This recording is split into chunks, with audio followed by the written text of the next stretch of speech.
Bismillahirrahmanirrahim. Assalamualaikum warahmatullahi wabarakatuh. Saya akan sedikit menyampaikan terkait dengan pengenalan penelitian bagi guru. Di sini akan coba kami paparkan penelitian-penelitian apa saja yang mungkin bisa dilakukan oleh para guru di Indonesia. Penelitian-penelitian simpel dan mungkin bisa disambi ataupun bisa di sela-sela kesibukan mengajar ataupun mengkoreksi ataupun dalam pembelajaran. Bapak Ibu guru bisa melakukan riset-riset dan penelitian-penelitian yang bisa berguna untuk menaikkan pangkat ataupun yang lainnya. Workshop pengenalan penelitian bagi guru. Di sini materi ini pernah saya sampaikan di Sekolah Tumbuh Yogyakarta. Cara menentukan judul. Banyak sekali orang yang bingung terkait dengan bagaimana cara menentukan judul. Banyak yang bilang bertitik mula dari masalah. Pertama, yang ingin saya sampaikan, yang pertama, untuk keperluan apa kita melakukan penelitian? Yang pertama ada untuk kompetisi, untuk menyelesaikan masalah, atau untuk kebutuhan kenaikan pangkat dan jabatan.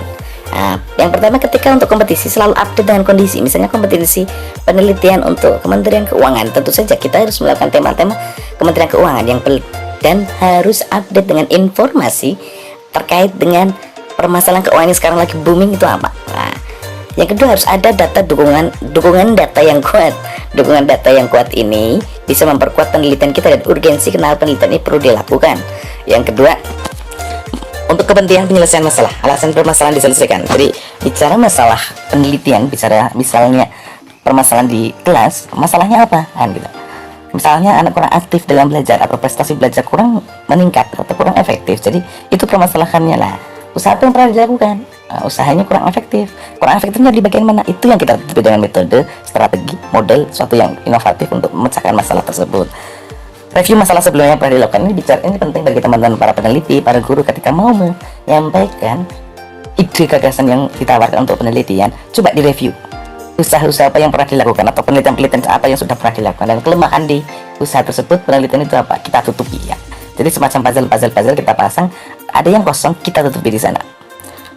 Terus untuk kebutuhan kenaikan pangkat, sesuai dengan bidang pekerjaan, misalnya dia kerja di bidang fokus ke kurikulum, kenaikan pangkatnya coba penelitian tentang kurikulum, mengandung unsur yang mendukung pangkat dan jabatan.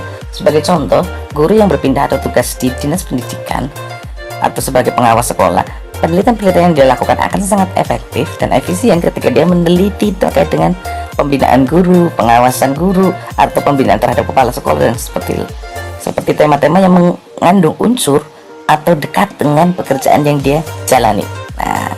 Kita bicara masalah metode penelitian ilmiah dan proses penelitian. Di sini ada juga penggolongan jenis penelitian menurut paradigma, fungsi dan tujuan, desain dan teknik, kuantitatif dan kualitatif, survei dan expose faktor, eksperimen dan action research. Di sini ada kerangka teoretik dan hipotesis.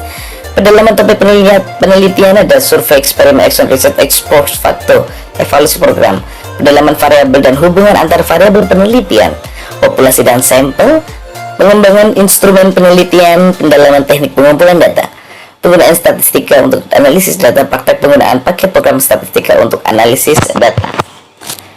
Proses penelitian ada masalah, ada proses teoretik dan proses empiris. Di situ di mana proses teoretik kita akan menghasilkan sebuah hipotesis, atau hipotesis itu kayak semacam rangkuman dugaan sementara dari teori-teori yang sudah kita bahas sebelumnya.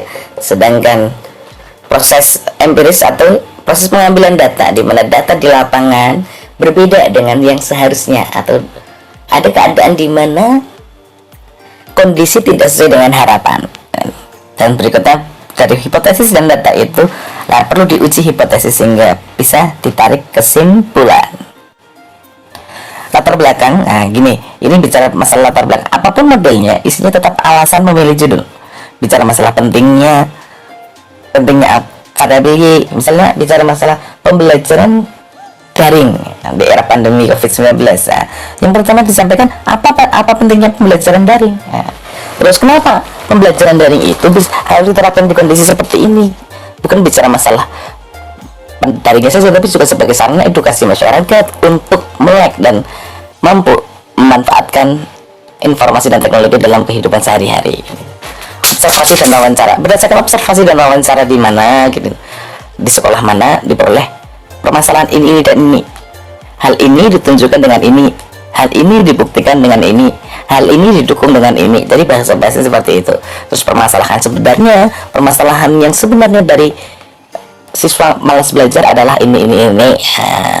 Berikutnya lagi, upaya yang pernah dilakukan guru apa, ceritakan di situ. Kelemahan atau usaha hasil dari upaya yang pernah dilakukan apa. Nah, berikutnya kita tawarkan solusi. Solusinya apa? Misalnya pembelajaran quantum learning untuk meningkatkan prestasi belajar. Quantum learning itu apa? Nah, quantum learning ini sudah dilakukan penelitian sebelumnya di mana? Hasilnya bagaimana? Nah, paragraf proposal terakhir adalah perlu disusun penelitian berjudul ini untuk memecahkan masalah di ini. Terus urgensi penelitian ini adalah ini ya, kan seperti itu. Hampir sama rumusan, bisa pengaruh, peningkatan, pengembangan, analisis, manfaat bisa sangat untuk lembaga dan mitra yang terlibat di dalam penelitian. Gak usah tebel-tebel tapi kuat mendukung permasalahan yang dibahas. Sebagai contoh, mitigasi sampah plastik untuk di kajian teori. Pertama, paragraf 1 mitigasi, paragraf kedua bicara masalah sampah plastik paragraf ketiga bicara masalah plastik, dan paragraf pengertian mitigasi sampah plastik. Hello, ini kajian teori, ada teori yang dibahas, kesesuaiannya dengan permasalahan, bukan kuburan teori asal numpuk teori. Metodologi, ada kuantitatif, kualitatif, dan mixed method atau campuran. Hasil dan pembahasan. Kesimpulan, awali dengan profil untuk hasil dan pembahasan, awali dengan profil responden atau subjek penelitian. Berikutnya deskripsi hasil penelitiannya bagaimana, terus pembahasan, terus diskusi. Nah, di situ berikutnya adalah keterbatasan penelitian. Ini penting. Seorang peneliti perlu menyampaikan keterbatasan penelitiannya. Penelitian yang lain. Publikasi, setelah penelitian dilakukan selesai, coba dirangkum ataupun dibentuk dalam bentuk yang lain, atau publikasi dalam bentuk jurnal, proceeding, buku ajar ataupun modul.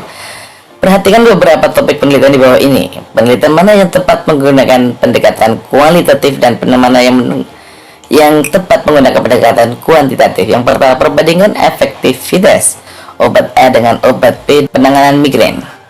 Yang kedua, eksplorasi peran manajer pelatihan dalam tim perawatan kesehatan primer. Studi pada tempat penelitian. Yang ketiga, penelitian untuk komunikasi pada remaja dan orang tua tentang kanker di kalangan anak-anak. Survei nasional pengetahuan publik tentang sifat dan jenis kekerasan terhadap manusia.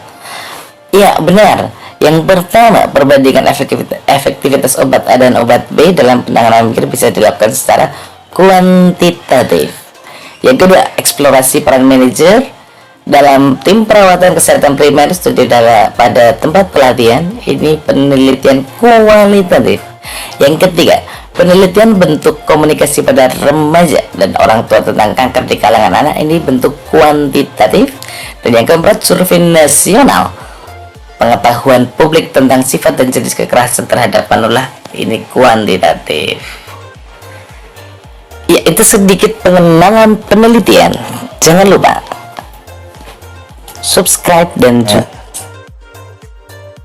notifikasinya sehingga nanti update informasi terkait dengan penelitian semuanya bisa diikuti.